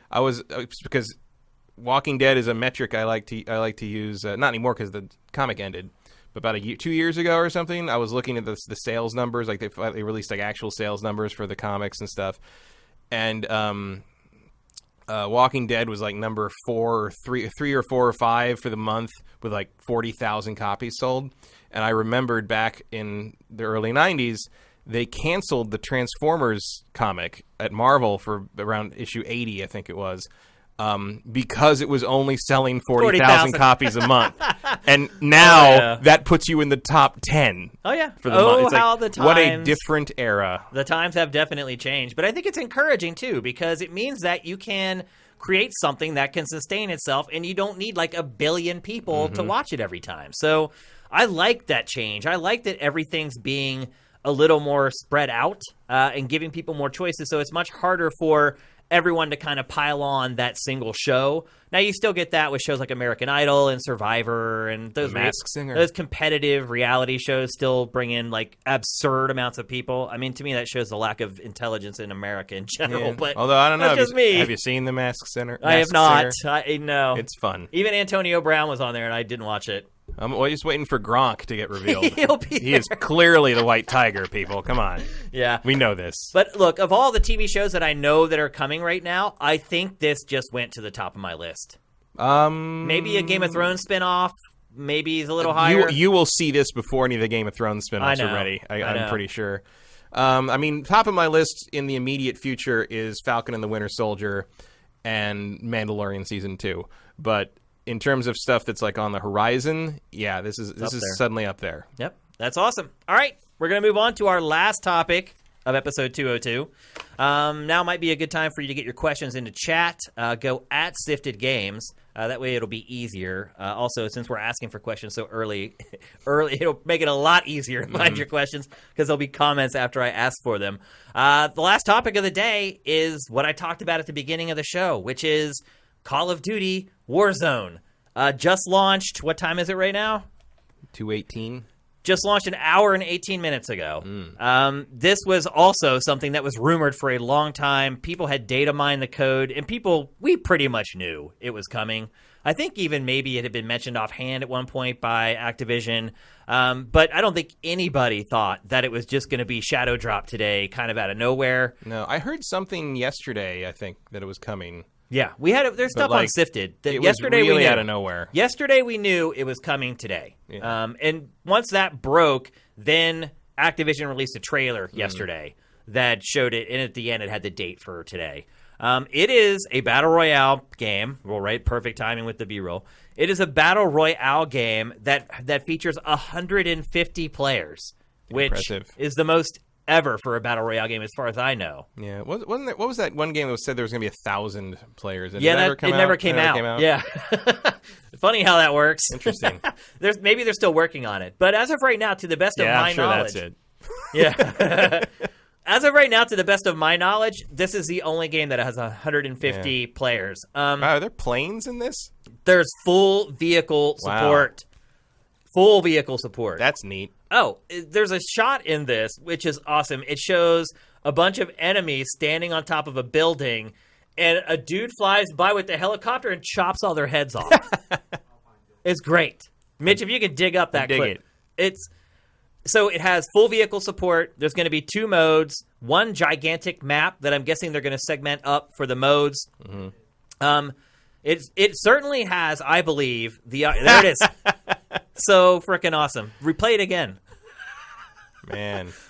But how happy must they have been when they got that shot? Yeah, but I know this is the type of stuff. Look at Thanks, Mitch. This is the type of stuff, though, that's going to set you apart. Yeah. I mean, and it's getting really crowded right now, and people are like, what can I do with my Battle Royale game to make it stand out from the competition? Well, adding another 50 players helps. Adding full vehicle support certainly helps. Having the polish that you get from an Activision Call of Duty game. I mean, look, Epic, I would argue, makes games that are just as polished with Fortnite. But, for the most part, a lot of the games in this genre are either made by indie studios, or if they're not made by indie studios, they're made by a smaller team inside a bigger publisher. Here. Well, and also I think the bonus here is that, like, this looks fun without looking goofy like Fortnite does. Yeah, that's a good point. And so there's probably an audience that would prefer that. And that's kind of my question. Does this become the new gold standard for Battle Royale? I don't know. I mean, I think it depends. It's free. Oh, we forgot to mention. It's free to play for everybody. You don't have to own You World don't War even II have to own the base game. Modern Warfare at all. Nope. You can go download it right now. Everybody. Impressive. It's pretty amazing. And so, again, that's why I think, like, maybe by the end of the week, it may be the biggest. I mean, my guess. Black Ops, you had to have the base game you had to have the whole play. thing. Yeah. So this, like, I would guess its main competition is Apex Legends. Yep, absolutely. Old COD guys versus new COD guys. Yeah.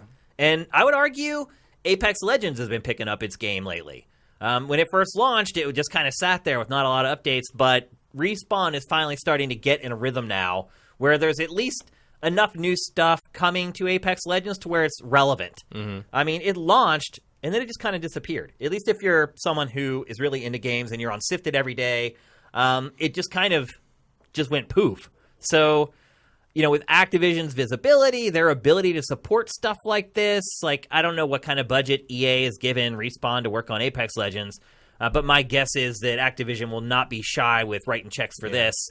It's a big initiative for them. It's not even called Call of Duty Modern Warfare Warzone. It's just called Call of Duty Warzone. So it's actually kind of like its So they own... finally did what you said they should do. Yep. Basically. They did. Yep. Which I thought they were going to do with Black Ops. Right. I was like, oh, it's just going to be free and they're going to use it as a Trojan horse.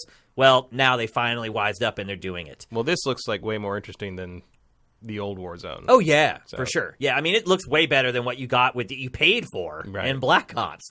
I played that for like a couple hours and never went back to it. And I will say I fully prefer Apex Legends over Black Ops. Like, I'm getting like old school Battlefield vibes on this thing. Yeah. Which Battlefield hasn't managed to pull off in a long time. And don't forget, too, that the base game, Modern Warfare, does have like a Battlefield-style mode already. And that was a great primer for them because there's vehicles in it. And so you can start to like study the data. You can look at how players are using the vehicles, what they're using each vehicle for, and then you can use that to help formulate how you're going to spawn vehicles in your Battle Royale game. So it looks crazy polished. I don't know that I've ever played a Call of Duty game that was bad. I liked some more than others, but I don't know if I've ever played a bad one. Ghost was close. Is kind of bad. It's Ghost close. It was right on the edge. That's as close as it gets. I'll say this. I still made it through Ghost. I only played the multiplayer for a couple weeks. But I only paid $5 for it, so I didn't feel that pressured. Yeah. So I have a lot of faith that this game is, one, going to be supported for a long time with stuff that's actually relevant and people care about, and two, even though I haven't got to play it yet because I tried to download it before I left and it hadn't gone up yet, but even though I haven't played it yet, I have confidence that it's going to play extremely well. The gunplay is going to feel really good. I do wish that it had, like the base game, I wish it had more movement options, better traversal options than Modern Warfare, what it has now. But I think the mass majority of people disagree with me. I think most people who play Call of Duty don't like the sliding and the wall running and the jetpacks. I think they just want to run and walk around. So I think I'm on an island in some ways on that. But I think no matter what you like from your shooters, I think there's certainly a lot in this Battle Royale mode that I think it'll probably resonate with just about everyone. So I'm excited for it. I wanted to download it before I came here. So when I went home, I could start playing. The timing did not work out. So when I go home and I'm starting to render the show and all that kind of stuff, I'll dive in. And I'll probably give you guys either a hands-on report in GameFace next week, or maybe we'll slide it into Sifted HQ for next Tuesday. We'll see. But I'm definitely, in some way, I'm going to tell you guys how I feel about this once I give it a go. But it's out there right now. It's free for everybody. PC, PS4, Xbox One. Something to do while you wait for Ori and the Will of the Wisp to go live. That's a good point. Yep, because it goes, like 9 p.m. Pacific, 9 p.m. Pacific, midnight yeah. Eastern. You can 9 or 8. buy and play Ori. Or if you have Game Pass, you can install it right now and just wait. That's true. Ori, the initial reviews started going up today. We've curated like 4 or 5 of them on Sifted. Vince has been handling that today. Sky high review scores. Yeah, I'm pretty excited about it. I am. I've been, because we're... obviously I like the first one so much. I always was excited. But it's like... Yeah. It's one of those things, like, we've had nothing for so long in the release schedule that like I almost didn't even remember until today. It's like, oh yeah, that's today. Like, yeah, you get into a malaise. You're just waiting and waiting and waiting. Video games are over forever. There's never going to be a good game coming out again. But no, tonight at midnight, Ori and the Will of the Wisp goes live. It's getting huge review scores. I'm sorry that we weren't able to talk about it today. Is it the most beautiful 2D game ever made? Probably. I can't think of another one. I mean, when you looking at some of those videos, when you give somebody that much time to make a game like that, that's the kind of result you get. Again, going back to what I was saying earlier about Rockstar and Naughty Dog, time can smooth over a lot of rough edges. Yeah. Just like I remember when that Wolverine Origins game got an extra year because the movie got pushed for a year, and they just Raven spent the whole year just polishing it, and it was ended up amazing. Being like good. Yeah. It was like the only good thing that came out of that movie. That's true. So yeah, I'm sorry we can't talk about it on today's show. I really would have liked to, but unfortunately we're in this like B tier for review code with Microsoft. With Microsoft. With some publishers we're not. We'll get review code when like the big boys do, but with Microsoft we're on the lower tier. And I've been going back and forth with them over the last couple days, and they kept saying they were going to send it, and then it never got sent, and they're waiting for codes from the developer, blah, blah, blah. Stuff you guys don't care about. But I just want to explain why we're not talking about it yet on GameFace, but we will absolutely blow this game out with our first deep dive next week, which is a big deal. So next week, we will be doing our first deep dives for you guys. For those of you who maybe missed the last couple episodes, or if you just can't tell, GameFace is shorter now. It's no longer 3 hours long, and that's because the really long conversations that Matt and I have about a specific game, it's being broken out into its own content called Deep Dives, and we will have the very first of those for you guys next week, so definitely look forward to that. All right, let's get to some questions here. I did not do as well this week with the time as I did last week. We're already at an hour and a half. But we're not going to bail on the questions. This to me is one of the most important parts of the show. So we're going to answer whatever you guys got.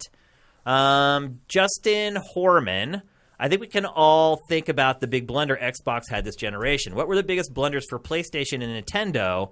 Did they ride through this gen blunder free? Great question. Well, I mean, the biggest blunder for Nintendo was the Wii U. Well, no. The biggest blunder for Nintendo was making the N64 cart-based.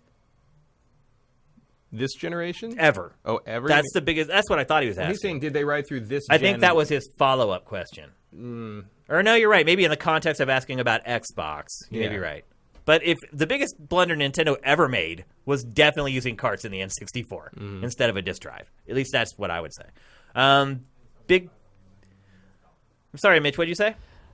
In Sony, it's $599 US. Yeah, I mean they still kind of ended up winning that generation. Okay, though. But like, yeah, I mean the bigger blunder there, I think, was Cell. What? Cell processor. Letting Ken Kutaragi go crazy on that. Because all the third-party games ran like crap for the first 3 or 4 years, and that's what doomed them to second place. Yeah, I mean, they literally... the original plan for that was to have everything run through the cell, like no graphics card, no audio processor, no nothing. You just had to write code to make each cell processor be what you needed it to be.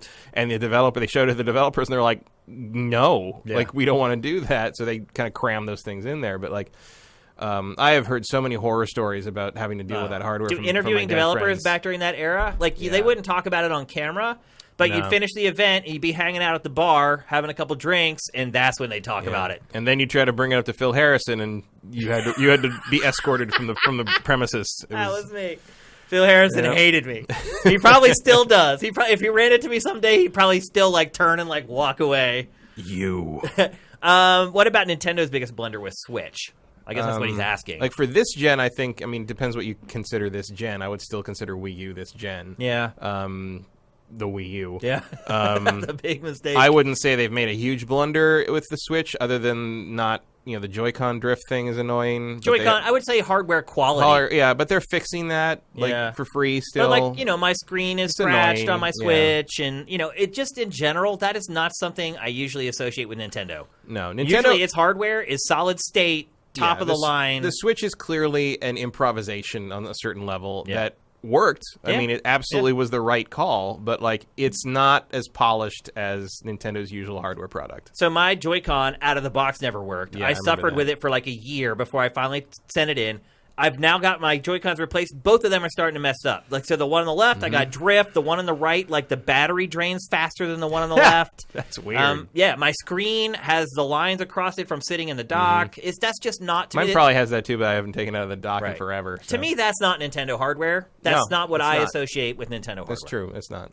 FF8 Master C. Sony's biggest blunder this generation might have been the refusal to keep up with crossplay and... Yep. Just the idea that they didn't need arrogant anybody Sony. else. Going back to arrogant Sony. Absolutely. Next from FF8 Master C. What other Sony first-party game would you put out on PC to entice people to PlayStation 5? Another great question. I don't know if it'd be enticing to PlayStation 5. The Last of Us Part 1. I would put The Last of Us Remastered on there to promote the TV show when the time comes. Yep. And even maybe Spider-Man in a year or two. Because the sequel to that's going to come. And if you can get people into that and they're like, oh my God, this is the best Spider-Man game I ever played... Again, the idea of buying a PlayStation 5 becomes much more manageable. So, also, Dreams. Yeah, that's true. I bet you get some really. Imagine how well that would work on PC instead of having to use a controller and motion controls to build video game levels. It would be a godsend. That's great. Justin Horman, 33 months of Twitch Prime, dude. I didn't even know that we were doing this for 33 months. Yeah. That's almost 3 years. That's crazy. Thank you, man. FF8 Master C, thank you. I remember when I thought that that the months listing was that they'd pre-subscribe for that many months. I'm like, you think we're going to be around for 33 months? That's very flattering. Well, that would be great if people could do that. The biggest problem with Twitch Prime is that people have to go back every month and do it. I wish they would just let people set it and forget it. Look, if people want to give their subscription to somebody else every month, that's great and that's fine. They just don't turn it on. They just don't turn on the auto-renew for whatever channel they're on. I don't get it. But anyway, it is what it is. And I thank you guys who take the time every month to go and click that link. Even though I know it only takes literally 15 seconds to do it, you would be surprised how many people won't do it because it takes 15 seconds. So thank you. Commander Fet03, what do you think of Reggie going to GameStop? Well, he's not really going to GameStop. Will it save the company, or do you think GameStop is too far gone? So Reggie's actually just on the board of directors at GameStop. They placed him on the board of directors as an advisor, basically. Right. Yeah, so he's not working there. He goes to a meeting every month where they all sit around and eat really expensive food, and they talk about what's going on at GameStop, and they give their recommendations of what GameStop should do. That's basically what a board of directors is. They basically stand there and say, it's I think you should do better. And they get paid a lot of money to be at that meeting once per month. It's shocking to me how much people on boards of directors get paid. Yep. It's really crazy. So anyway, he's basically just turned into a consultant for GameStop. To answer your question of whether he's going to make any changes that are going to have an effect on their business, I don't think so. I don't see what you could do. I don't either. I don't even know why they did this. It just seemed like it was just a publicity stunt. I think so. They're maybe if we have Reggie, people will like us again. I mean, Reggie does understand some things. He understands what it's like to get product from overseas into your channels and then how to distribute that stuff. He understands how to market to the U.S., I believe. Yeah. I think he has a pretty good idea of when a game is going to be popular or not, which maybe helps GameStop with ordering. But other than that, man, I just don't know what he can help them with. They need somebody who understands retail strategy. So if GameStop can find somebody, if there is a retailer out there that's still doing well, and there aren't many, although there are some, my wife goes to these makeup stores that are mobbed. So there are some retail outlets. Yeah, they should get some people from Sephora over there. That's what I'm talking about. Yeah. That's the company I'm talking about. That place, you go in there, it's mobbed. So there are some people who are getting it. Those are the people that GameStop should be putting on its board. Well, this was just a publicity. You want to see makeup before you buy it. Yeah. Shade, you want to see what color things are. You'd think a lot of people would want to see him play a game before they maybe, but they apparently buy it. not. Yeah, maybe not. Well, now that you have demos and betas on your console, it's like technology is making everything obsolete. Let's just be honest. It's going to make E3 obsolete. It's going to make game stores obsolete. It's the natural march of things right now. The McWomble. Do you have enough toilet paper and antiseptic gel in the studio? There's none. We have none of that. It is starting to get a little weird. So I drove here today, and I live very close to our studio. It's like literally like 2.5 miles, I think. And I come here all the time. Every time I come here and I have to stop at stoplights, I'm always like the 10th car in line behind a stoplight or whatever. Average, probably the 5th car. I was number 1 in line at every stop. And trust me, in 2.5 miles coming here, I probably stop at like 15 stoplights. I was the first person at every stoplight. This city, it's like it's Thanksgiving like year-round right now. Yeah, it's like it took me a lot less time to get up here from Irvine earlier today than I thought it would. I've been to a couple places over the weekend that were shockingly empty. That usually aren't, especially on the weekend. The Grove is a major shopping area up near where I live, and Sunday there was no one there. It was literally no one there. Sunday is usually like you can't even get into the stores, and it was nothing.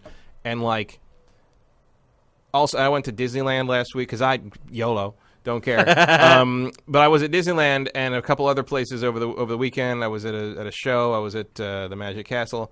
And I have waited in line to wash my hands at the sink in the men's room at all of these places, and that has never happened before because y'all are disgusting. Oh, you want to know disgusting, Matt? So, like, men are washing their hands. That's what happened. Some here. are. So I was in our not everyone. Yeah. I was in our bathroom here. I was like filling up my coffee cup, my mug with water, and a guy comes in. Or had already been in there. He was in the stall, which is where you usually assume someone's doing number 2. Mm-hmm. And so I'm like rinsing out my mug, and I'm starting to fill it up with water. He comes out after pooping, I'm assuming, and turns on the faucet, splashed his hands, and wiped them on his pants, and walked out. And I was like, talk about YOLO. Yeah. That guy does not give I hope you ate lunch next. Some people just still don't care. Filthy animals. Yeah. We're starting to see it here now. Like, the coronavirus is starting to affect us. We're starting to see it in the city. Yeah. And all the hand sanitizer's gone. I had to kick a man to death to get a bottle of soap the other day. It was just, you know. Yeah. And as I said earlier... But then I used the shopping cart wipes to clean my shoes off, so it was okay. I said earlier, if you came to the show late, that the San Jose Sharks are going to play to an empty arena, which is really, really bizarre. Gohan Rage, what are the channel points they can use to give Sifted money like a Prime sub? I'm not sure what that means. You can donate on our Twitch page, twitch.tv/SiftedGames. There's a donate button. Or you can just go to sifted.net/donate. And there's an interface there where you can literally donate whatever amount of money that you want to us. And I'd rather you would do that than go to our Patreon and just bump up your Patreon for a month. Because in this other system, our donation system, half of the cut is eliminated. Because when we work with Patreon, they take a cut, and then we also still get charged credit card processing fees. On our donate button, we just get charged the credit card processing fees. So if anybody ever wants to just like say, hey, I just want to give Sifted X amount of dollars, either use the donate button at twitch.tv/SiftedGames or go to sifted.net/donate and use that. We'll get a lot more of your money that way, which is better for both of us, I think. Let's see. We got any more? AJ the Legend Watson. Any thoughts on Panzer Dragoon being announced for VR? I missed that. Did you see that? Yeah, I saw that. Cool. But it's nice to see Panzer Dragoon in any form. Yeah. Like, movement is nice on that franchise. What's up with the Switch game? I don't know. I don't know. It's just like they showed it and then it just disappeared. So, yeah, anything Panzer Dragoon we can get, I'm excited for. ETH Demon, do you think with The Witcher doing so well and boosting game sales, as an impact had an impact pushing Sony doing just a Last of Us TV show? No. No. That deal has been in. So he's works asking for a long because time. The Witcher did well, is that why The Last of Us is happening? No. And yeah, you're absolutely right. Like that deal was in the works a long time ago. Yeah, they've been working on that. I'm sure they've been putting that deal together for a year and a half at this point. Oh, Gohan Rage brings up a good point. Today is Mario Day. Mm-hmm. March 10th. Thank you, Mario. You've been a great friend of ours for many years, and if it weren't for you, I wouldn't be sitting here right now. I can say that without a doubt. So, thank you. Fire Native, thank you for subscribing via Twitch Prime. 2 months. Maybe you just discovered us, man. Thank you very much. It goes a long way with us, man. It's not going into some bottomless pit of money like a lot of other Patreons. So we really, really appreciate it. Not Cirque. I just finished Ori on the plane. Man, that was a lot harder than I thought. Yeah. Am I the only one? Ori has some really challenging parts. It's hard. Yeah. You're not alone. And I suspect that Will of the Wisps is going to also have. Yeah. It's not. I expect it. I can see why people would look at that game and be like, oh, this is probably a kid's game. A simple, adorable little thing. No, there's some hard-line platforming in that. That's why I love it. That's why I'm really excited to play it, because it's a game that looks like it's made for kids, but it's actually made for adults. I can imagine a kid playing Kids can do it. Kids can do it. Yeah, because we did it. They're good. You're right. I think we did it in the games when we were kids were way harder because they sucked. Yeah. I think a kid would sob uncontrollably playing that game, though. Yeah. I mean, it tugged on my heartstrings pretty hard. Like, that. Yeah, I thought you meant cry because it's so hard. No. Because of the emotional kind of angle of those games. It almost made me cry like a baby. Kids are a little sociopaths, so I don't know. It might not affect them. Let's see if we got any more. Yakov226. What do you think about Phil Harrison? Oh, I was just talking about him earlier. We covered that. Is he just unlucky, or he doesn't know what he's doing in the game industry? I mean, he's pretty much wanted for triple murder at this point in terms of product launches. I mean, let's be honest. I still don't. He's never really been a smashing success. No. I mean, I wouldn't say the PS3 was a failure. No, but it took a while to be a success. But they failed at launching it for sure, and it certainly didn't dictate the zeitgeist. The Wii was the thing to have, and the 360 sort of defined what online experiences were. So, and he was also deceptive in the lead up to the PlayStation. Remember, he wouldn't admit that the Killzone thing wasn't real, right? And then I got in an argument with him about what's the racing game with the mud. Motorstorm. Yeah. I got an argument with him. I was like, that was fake. And he's like, no, it's in the game. And I'm like, bro. He was delusional. Why does he fail? I don't know. I would say he's dishonest, and maybe that's a reason. I don't know. Why he failed over and over again in the industry, though? I don't know. I don't want to call him a liar. In his job, you sometimes have to fudge the truth a little. Mm-hmm. One, to keep your job, and two, to make sure that whatever you're working on is successful. So I understand why he wasn't honest with me all the time when I did interviews with him, but that doesn't mean it's okay. Any more? Dan Boy, are you going to do a Sifted community play of Call of Duty Warzone? I would absolutely be interested in that. My one question right now is I do not know how the gamer tag is going to work, because in Modern Warfare, I am the real Dinfire, because somebody took it for the global for the sign-in thing. Right, the global part, somebody had taken it. I imagine it's the same global sign-in. It probably is, but it is a separate game. But it's still Call of Duty. I don't know this cross-platform play. I don't know if it's going to happen in Warzone. So if there is cross-platform play, that means I will be the real Dinfire. If there's not cross-platform play, I will just be Dinfire. So add me. I'm going to download it as soon as I get home, and I will be playing it over the next couple days. So if you guys want to get together and play it, sure. If we can get a whole squad together to play, then maybe I record it and post it for patrons. Yeah. It is cross-platform. It is. Okay. So I'm the real Dinfire then on Warzone. Let's see. Texture Glitch, thank you. 22 months, man, of Twitch Prime. That's amazing. Minority Games, thank you for the Tier 1 subscription through April. That's freaking awesome. And you have Vincent saying, cross-platform play. We got that from Mitch as well. And here's the last one. Cyber Exile. Now that Matrix 4 is a thing, you think we'll get a good Matrix game this time? Great question to close it out. No, but I think it'd be nice to see them try. Yeah. I always thought the path of Neo was a really cool idea for the game. The following Neo through his whole existence through the whole trilogy was a really cool idea. I would like to see someone try to do that again, but good this time. Yeah. I agree with Matt. Probably not. I mean, licensed games still suck. Let's be honest. Usually, yeah. I mean, Spider-Man is the exception that kind of proves the rule outlier. On that. Yeah. Or Star Wars, but yeah. What did you say there, Mitch? I will say Path of Neo and Enter the Matrix are my guilty pleasures.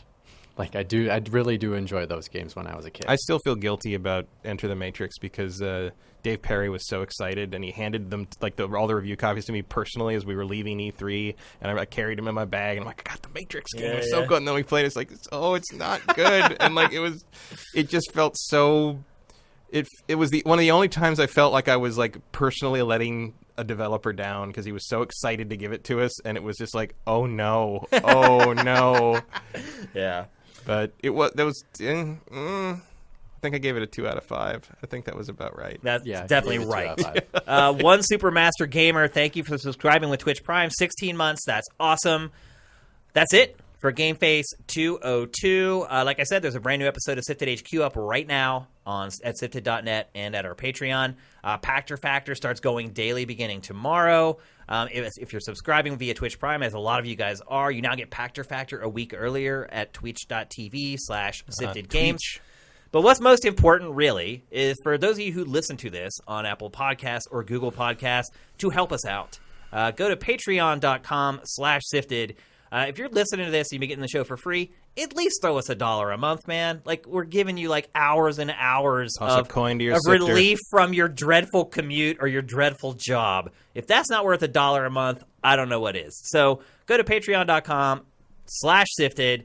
Give us $1 a month. Give us more if you like, but $1 a month, we'll take that if you're listening. Give us $315,000 if you. Yeah, that'd be awesome. If you think we're as good as the Nintendo PlayStation. There you go. The Nintendo PlayStation doesn't even have any games. Yeah.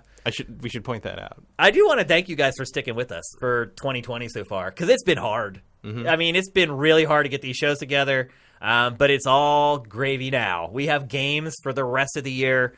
Like I said, next week we'll be launching our deep dives for the first time, so you guys will get to see how we're going to do long-form conversations about specific games. We're 9 days out from Doom. Yeah. Like it's finally starting. Good stuff. So the rain is beginning. Yep. And the desert is ready to drink it up. I am definitely that desert. I am ready to drink. So thanks to everybody who has tuned in during the first couple months of the year. I know it's been tough. It's been even tougher for us.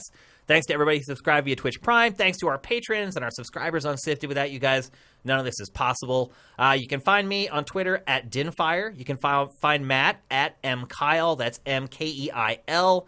And you can find Mitch, who's in the shower, at Mitch Sikor, SIKOR. Everybody have a great week. Thanks for watching. We'll see you next Tuesday. GameFace is up and out.